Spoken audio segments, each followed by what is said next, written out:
Men of Israel, eyes up, Atehu, IUICDC, a soldier. Yeah. Let them know, boy. The awakening of Israel is a biblical statement. With fear and tremble on the face of the nations we raising to new heights as tall as heaven. No options we taking. The kingdom by force we endure for the heathens' enslavement. The awakening of Israel is a biblical statement. With fear and tremble on the face of the nations we raising to new heights as tall as heaven. No options we taking. The kingdom by force we endure for the heathens' enslavement. See, I grew up with Judah. We was beefing with Ephraim. Then I got older, found Christ. It's ironic, we teach them. We the sheep of the children, but our hearts too frozen. We in the last days. Young stuff with purple haze, and I've been getting grazed for trying to spread this word. See me out preaching the city, then head back to the birds. Keep our friends is not just talking, we been walking, bro. There ain't no peace, but we still searching for peace. And you see us? Yeah, I know you do. You wanna be us, cause we the chosen few. You ain't the 12 tribes, we know your father's all lies. We laugh about how you despise us, cause we still rise. I set my life on this hill, my kingdom can't be hid. Maybe so they quiet down, but I sit the quiet loud. God said women cannot teach. Smarter than I ever. First Timothy chapter 2 verse 11. Now the demons are coming out. And remember all the commandments of the Lord and do them. So the reason why we put French on, brothers, to help us remember the commandments and do them. I gotta remember all that in my mind. Go ahead, read. And that ye seek not only after your own heart. So you seek not after your own heart, meaning your mind. Read. Put all that in your own eyes. Read, Egypt. In your mind, your own eyes. After what you used to go hard. You used to go hard, brother. This is our fashion statement right here. This is my fashion statement. But you have to put a French and border blue on. I don't have to put no French and blues on nothing. Brother, that's going against the command.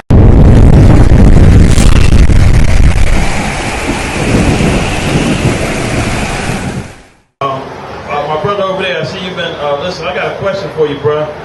Is Christmas, is Christmas in the Bible? Yeah. It is? So are we supposed to celebrate Christmas? According to the Bible, you think so? Bring it out! Okay, so we're going to show you that Christmas, you were right, Christmas is in the Bible. Yes. Say what? His name means Christmas. Your name means Christmas? Okay, well we're going to see if Christmas is in the Bible. You're right, Christmas is in the Bible. But I'm going to show you that we're not supposed to celebrate Christmas. That's right! So let's bring that up. We're going to go to Jeremiah. Just come up a little bit closer, bro. We ain't going to bite. We're going to start with the book of Jeremiah. We're going to show you Christmas is in the Bible because a lot of things that your pastor that teach you in the church, we learn from slavery. I'm going to show you that Christmas is actually, come on this side, over here. Christmas is actually something that was taught to us in slavery. I'm going to get that for you too. But we're going to start here in Jeremiah. Jeremiah chapter 10. Hear ye the word which the Lord speaketh unto you, O house of Israel. So right now we understand that he's speaking to the Israelites. He's not dealing with these other folks. Thus saith the Lord, learn not the way of the heathen. So the heathen are the other nations. So you understand. So he's speaking to Israel. He's saying don't learn the ways of the other nations. And be not dismayed at the signs of heaven. Because a lot of the other nations, they use the sun, the moon, and the stars. They actually worship those things. So that's what he's talking about. For the heathen are dismayed at them. For the customs of the people are vain. So he's telling you that these customs that he's about to tell us, one of the customs is a lie. So don't follow this thing. And we're going to see what this custom is. Bring it out! For one cutteth a tree out of the forest. Now what custom do people cut trees out of the forest? I'm asking you, what custom is it that they use to cut trees out of the forest? It's Christmas, right? You know that. All right, let's see what else he says. The work of the hands of the workmen with the axe. So they're cutting trees out of the forest with an axe. What holiday do you know that they cut trees out of the forest with an axe? Okay, let's see if this is Christmas. They deck it with silver and with gold. So they decorate this tree with silver and gold. So now that's talking about Christmas. So the Bible just said don't do that thing. Start right there where it say that again. Look it out. Jeremiah chapter 10 verse 2. Thus saith the Lord, learn not the way of the heathen, and be not dismayed at the signs of heaven, for the heathen are dismayed at them.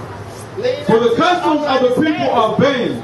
For one cutteth a tree out of the forest, the work of the hands of the workmen with the axe. They deck it with silver and with gold.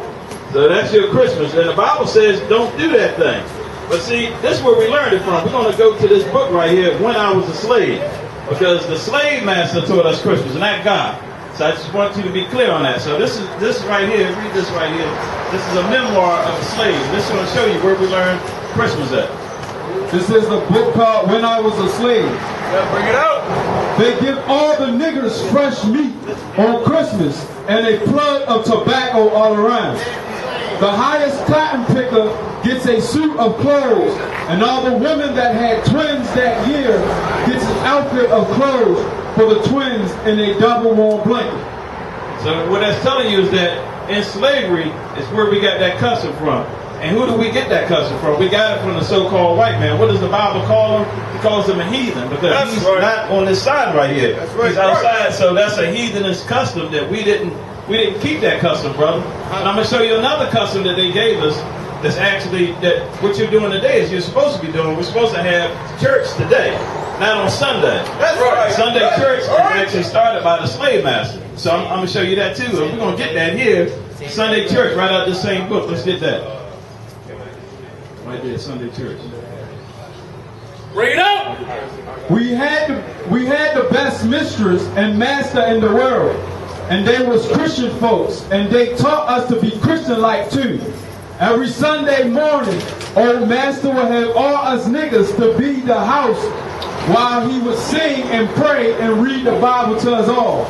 So now this man has got you in captivity. He has raped your mom, then home people and everything else. Now he's going to show you how to be a good Christian. If you can believe that. So let's finish this up. Old master taught us not to be bad. He taught us to be good.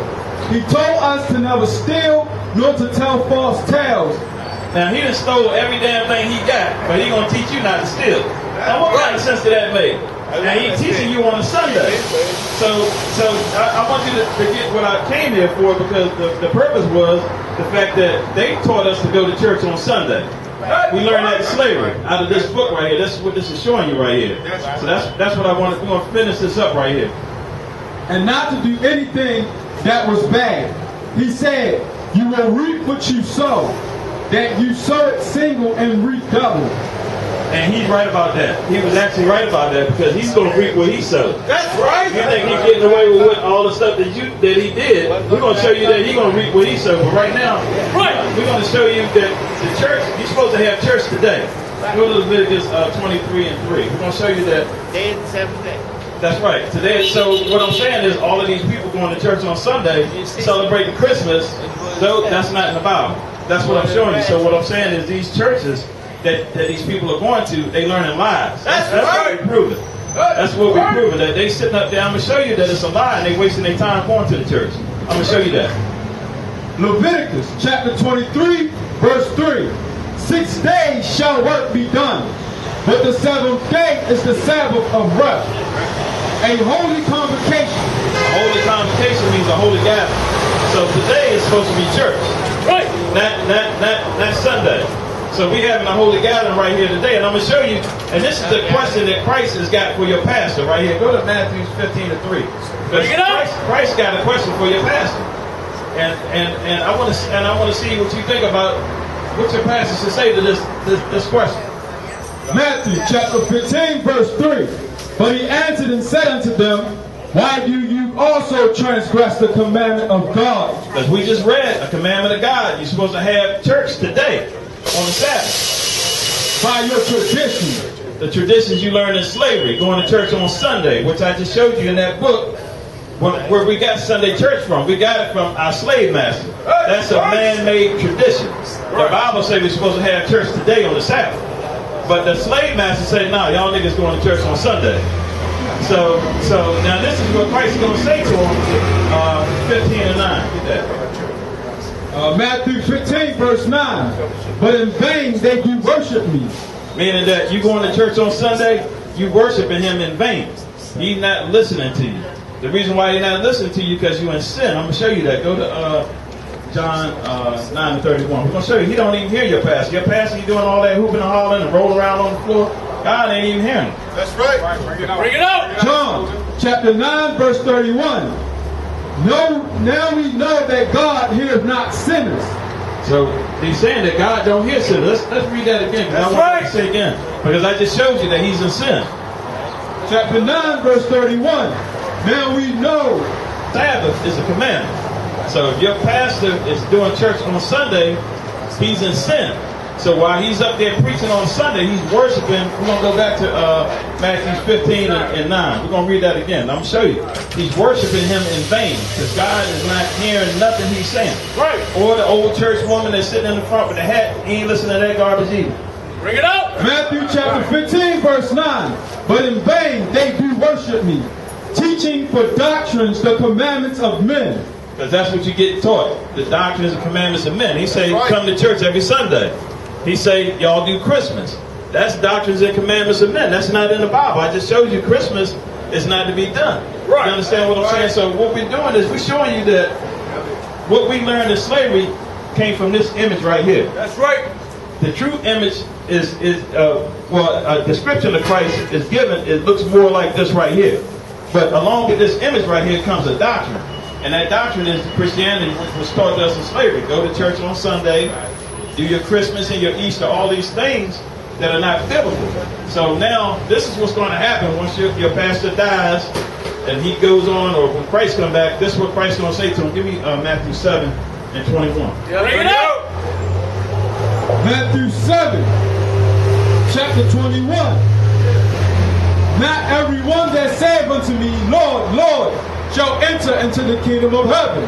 Because you got a lot of people that screaming Christ's name. They're going to be screaming tomorrow morning. But this is what Christ said. But he that doeth the will of my Father.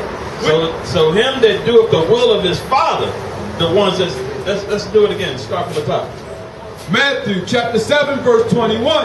Not everyone that saith unto me, Lord, Lord, shall enter into the kingdom of heaven, but he that doeth the will of my Father, which is in heaven. So those that's doing God's will, which is in heaven. So what is God's will? I didn't hear you. So we're going to find that out. Let's go to Psalm 48. We're going to find out what God's will is. We're going to show you what God's will is. We're going to go to Psalms 40 and 8. Yeah, bring it out. And then this way you'll know that what we're telling you is biblical. We're not just going to tell you something that we think, like the pastor. Bring it out. Psalms chapter 40 verse 8. I delight to do thy will, O my God. Yeah, thy law is within my heart. Read again from the top. Psalms chapter 40 verse 8. I delight to do thy will, O my God. Yeah, thy law is within my heart. So God's will is his law. So those ones that's doing his law is who's going to get to heaven. I just showed you one law, or two laws that your pastor don't keep. For one, he don't keep the Sabbath. The other thing is he's doing Christmas, and Christmas is not, you're not supposed to do that according to the Bible. We got our own holidays and holy days that we keep. So now we're going to go back to Matthew 7 and 21. We're going to finish up and see what's going to happen to your pastor when you see Christ. Matthew chapter 7 verse 23. And then will I profess unto them, I never knew you. We'll go back. Verse 22. Many will say to me in that day, Lord, Lord, have we not prophesied in thy name? Because that's what they're going to do tomorrow. They're going to be prophesied in Christ's name. But I already showed you, since they in sin, he's not hearing nothing they saying. They just wasting their time going tomorrow. They should just go play poker or something. Because they just wasting their time showing up to church. And in thy name have cast out devils? And then, well, you see, sometimes they say they cast out demons. They say they cast out demons. And in thy name done many wonderful works. And they do many wonderful works. What do they say? They give out turkeys on Thanksgiving. You know what I'm saying? And that's a holiday we're not supposed to keep. They give the kids Christmas presents. Another holiday we ain't supposed to keep, but they say that's in God's name. That's what they say. Verse 23. And then will I profess unto them, I never knew you. And he's going to say, I never knew him. That's what he's going to say to him. He's going to say, I don't even know you. What you doing up here, bro? I don't even know you because you're not keeping these laws. Go ahead. Depart from me, ye that work iniquity. ye that work lawlessness, you that's not keeping the law, depart from me. So he only dealing with people that's keeping the laws. So that's it, because we're doing what we're supposed to do. And see, and the reason why you come up here and we can go through these scriptures like this, and your pastor can't do this, and I'm going to show you why he can't do that. Go to the book of John 14 and 15. We're going to show you. Okay. All right, let's go to Jeremiah 10 to 21 real quick. Bring it out. We're going to go to Jeremiah 10 to 21. And then we're going to go back to John. We're going to go back there. Jeremiah chapter 10, verse 21. For the pastors are become brutish, and have not sought the Lord. Therefore they shall not prosper, and all their flocks shall be scattered. Behold, the noise of the brute is come. That's it right there. So that's telling you that these pastors, they set in their own ways, and they're going to do what they want to do. They're not doing what's according to these scriptures. So all the people that's following behind them, they just basically the blind following the blind. They're not going to lead you to the kingdom. You understand what I'm saying on that? So we're going to go here. We're going to show you that the reason why we can come up here and teach the way we teach, and why your pastor can't do this. And a lot of people, they're going to waste their time going to church tomorrow, and they're not going to learn nothing. Right. John chapter 14, verse 15. If ye love me, keep my commandments. Okay, so this is Christ saying, if you love me, keep my commandments. So he's already telling you that if you really love Christ, you got to keep the commandments. All right, now we're going to find out what's going to happen once you keep these commandments. And I will pray the Father, and he shall give you another comforter, that he may abide with you forever.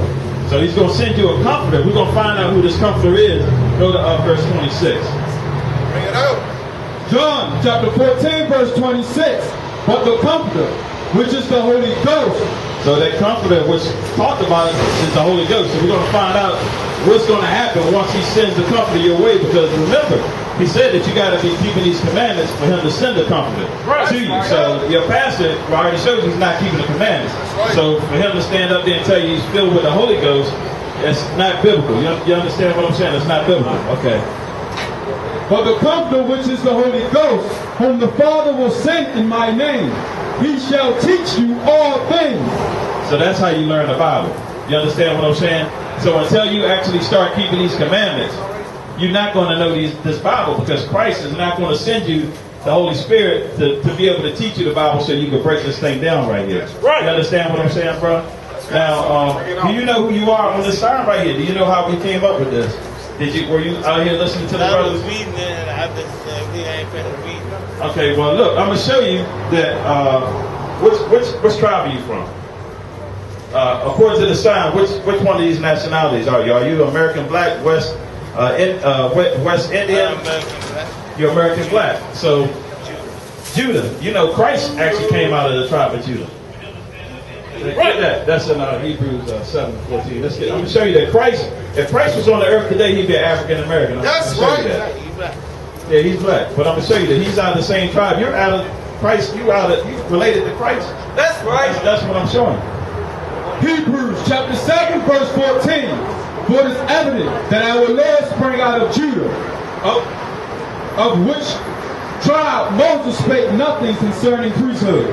Okay, so now Christ came out of Judah. That's what I'm showing you. Now I'm going to show you how we know that you came out of Judah. All right, we're going to get that. Let's go to Deuteronomy 28. We're going to start at 28:15. We're going to show you that why we're living in the conditions we live in. If you look at our neighborhoods, if you look at all the people on this sign right here, if you ever noticed that all these people on this sign, we're at the bottom. Wherever we are, we're at the bottom. You understand what I'm saying? Native Americans, the reservations, they're in horrible conditions. Hispanics, they fleeing to come up here to try to get better, from South America, because it's so bad down there. And also, just looking in our communities, as any major city that you go to, any major city that you go to, you got all kinds of foolishness like that right there. Right.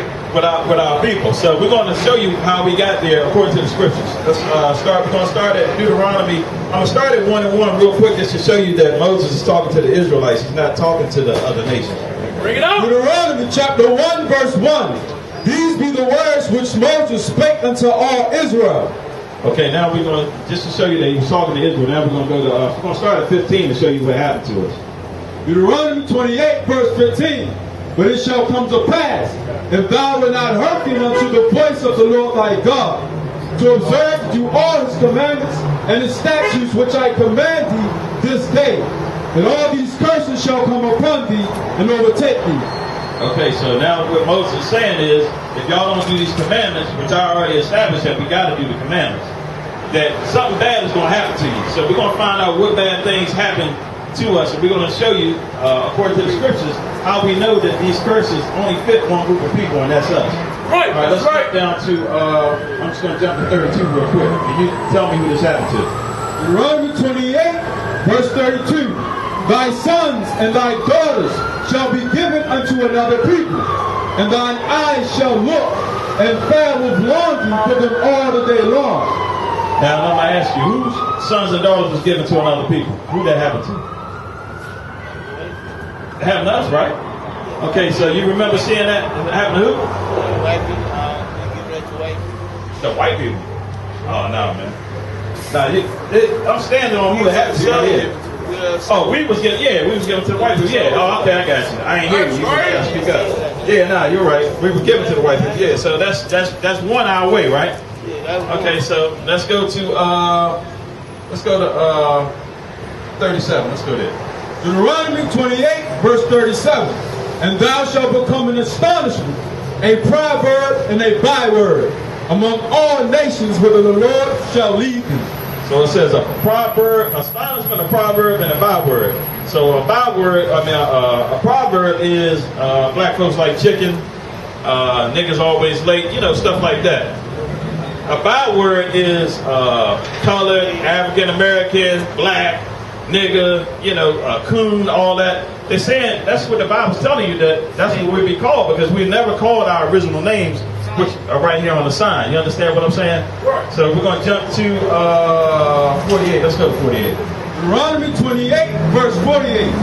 Therefore shalt thou serve thy enemies, which the Lord shall send against thee, in hunger, and in thirst, and in nakedness, and in want of all things. So food, water, clothes, everything that you want, you got to serve some people for. Like right now, I'm sure you got a job or something like that.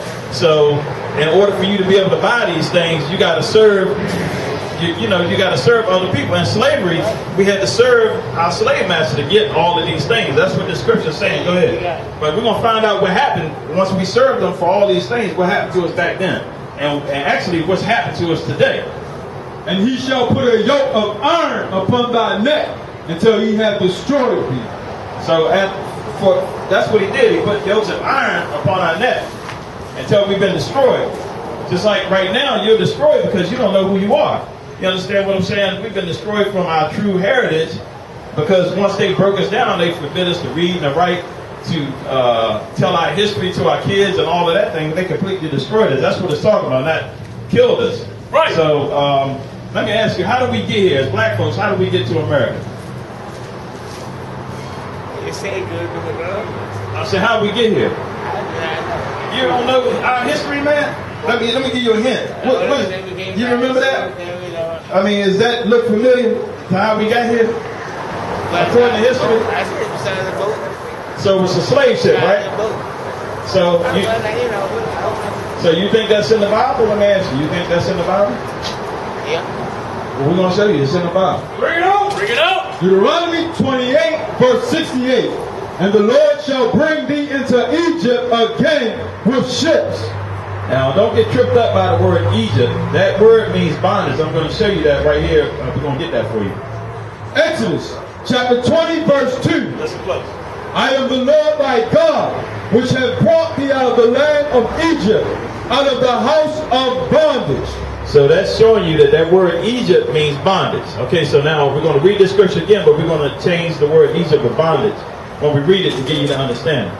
Deuteronomy 28, verse 68. And the Lord shall bring thee into bondage again with ships. So that's exactly how we got here.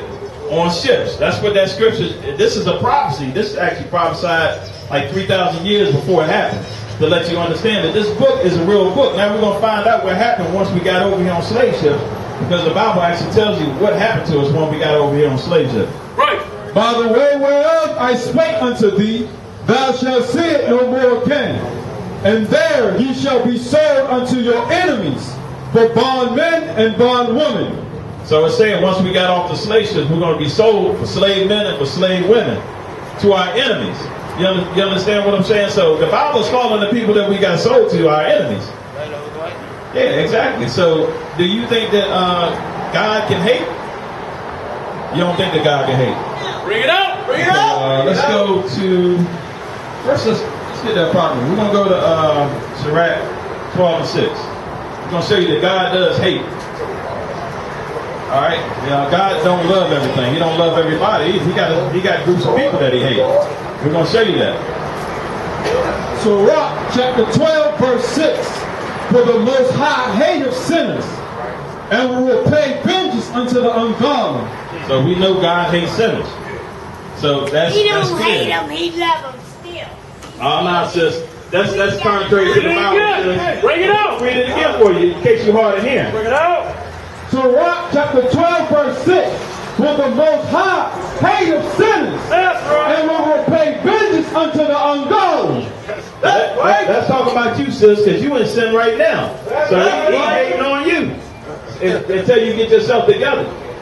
All right, we're gonna go. We're gonna show you that God has a group of people that He hates too, and that He actually used this group of people to enslave us and to punish us. Right here, we're gonna go to Romans 9 and 13.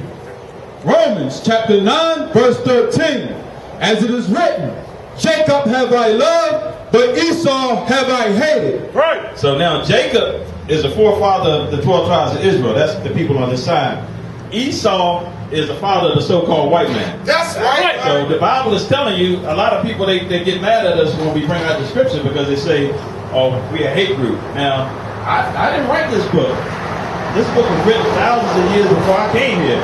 Only thing I did was have this brother bring it out. We're going to bring it out again to let you know this is not something we making up. This is what, and I'm going to show you that, I'm going to prove to you, according to the scriptures, that the so-called white man is Esau. We're going to show you that too. Right! Bring it out! Romans chapter 9 verse 13. As it is written, Jacob have I loved, but Esau have I hated. So that's clear. We didn't write that. That's in the Bible. So, okay, we're going to get this right here. In the blue. Okay, get the title of this book. And we're going to read this for you, bro. This book is called Nature Knows No Color Line. One factor contributing greatly to the success of the exploiters of the blacks in the inferiority complex of large numbers of whites who compensate for the frustrations of life by looking down on Negroes. They need someone to be better than in order to feel really alive. This in time develops into hatred and mob violence.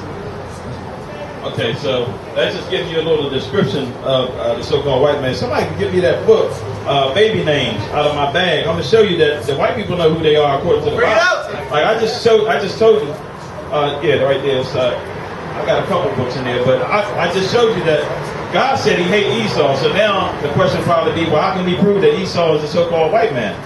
And we're gonna show you right here. This book right here is I'm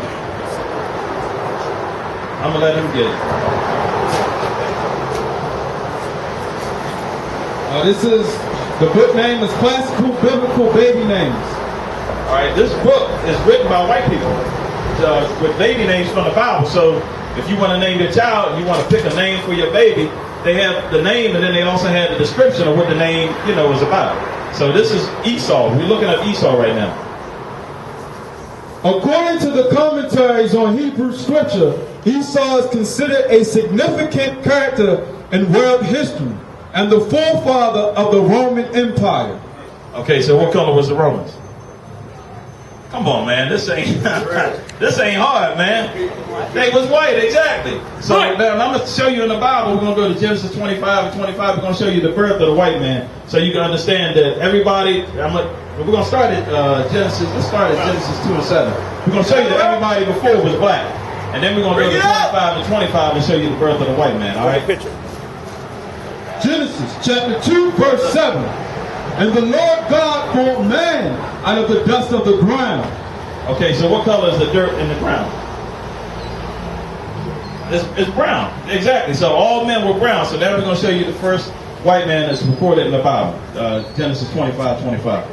Genesis chapter 25, verse 25. And the first came out red, all over like a hairy garment. And they called his name Esau. And we got a picture here of a white baby when it's born, albino. His name is red. That's right. They come just like this. And his name was Esau. Now let's go back to Romans 9:13. So we've proven that this is Esau right here. And we're going to go back just so we can make sure that you understand what this Bible is saying. Right. Romans chapter 9, verse 13. As it is written, Jacob have I loved, but Esau have I hated. Okay, so that's telling you that God got people that he hates. And actually, if you really understand, once you get to understanding this Bible, you'll understand that he's only really dealing with the Israelites, and that the rest of the nations are going to go into slavery. That's right. They're going into slavery. Let's go to Isaiah. I'm going to show you. First, let's go to Deuteronomy. We're going to go to 30. I'm going to show you in Deuteronomy 30, because this is going to actually list some of the stuff that we just read over, and it's going to prove to you that the other nations are going into slavery. And then I'm going to get another book, and I'm going to show you right here. Start at 1. Deuteronomy chapter 30, verse 1. And it shall come to pass, when all things are come upon thee, the blessing and the curse, which I have set before thee, and thou shalt call them to mind among all the nations. All right, so the blessing and the curse, this is Deuteronomy 30. We had just read the curses that our kids are going to be given away. We're going to have yokes of iron on our neck, and that we're going to be going into slavery on slave ships. So after all of this has happened, because before that was actually blessings. I didn't read that, but before that he gave us a list of blessings. If we kept the commandments, we were going to be blessed. If we didn't, we were going to be cursed. I read you the curses, but this is saying after the blessings and the curses, this is what's going to happen. Whither the Lord thy God hath driven thee, and shalt return unto the Lord thy God, and shall obey his voice according to all that I command thee this day. So that means we're going to get back to keeping the commandments. That's what they're saying right there. Go ahead. Thou and thy children, with all thine heart and with all thy soul, that then the Lord thy God will turn thy captivity, and have compassion upon thee, and will return and gather thee from all nations whither the Lord has scattered thee. So all the nations where we were scattered, this is when Christ comes back. He's going to gather us back, because we're going back to Jerusalem. That's what they're saying right there. Okay, let's keep it going. And the Lord thy God will bring thee into the land which thy fathers possessed, and thou shalt possess it. And he will do thee good and multiply thee above thy fathers. So this kingdom is going to be better than the one that King David had. That's what they're saying. It's going to be above that. We're going to be back in Jerusalem. We're going to be ruling. It's going to be above what King David, because this is the kingdom of heaven. That's what's being spoke about right here. Go ahead. And the Lord thy God will circumcise thine heart and the heart of thy seed, to love the Lord thy God with all thine heart and with all thy soul. So that circumcision is talking about we're going to get back to keeping the commandments, so you understand. That thou mayest live. And the Lord thy God will put all these curses upon thy... He's saying they're going to go back on the enemies. So now so that's clear to you, right? So now we're going to deal with the white man specifically. We're going to go to Amos 9 and 11. And we're going to show you that when Christ comes back, he's going to kill most of them, but what's left of them, they're going into captivity. That's right. That's what the scripture's getting ready to show you right here. So I want you to hear this, listen to this. Amos chapter 9, verse 11. In that day will I raise up the tabernacle of David. So when Christ comes back, he's going to raise up the Israelites. That's what they're saying right there. That is fallen, and close up the breaches thereof. And I will raise up his ruins, and I will build it as in the old days. So our kingdom is going to be established back like it was, but we're actually going to be above that, because let's talk about the kingdom of heaven. But I want you to listen to this part right here. That they may possess the remnant of Edom. So whatever's left over after Christ finished killing the white folks, whatever's left of them, we're going to possess them. Right. And listen, who else we're going to possess? And all the heathen. And the rest of the nations. Which are called by my name, saith the Lord that doeth this. So that's all over the Bible.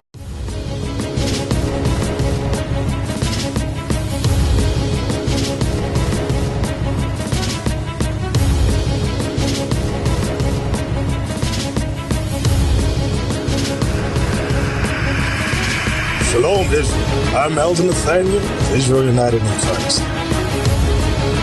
YouTube likes to shut our channels down, as some of you have noticed, ever so often. Subscribing to join IUIC will assure you will always stay connected to our YouTube accounts. We want to do our best to make sure this truth gets out. Please click and join our subscriber YouTube channel called Join IUIC to stay linked to all of our videos. So again, please make sure you subscribe to this Join IUIC channel to get your latest updates on all our YouTube channels. Shalom.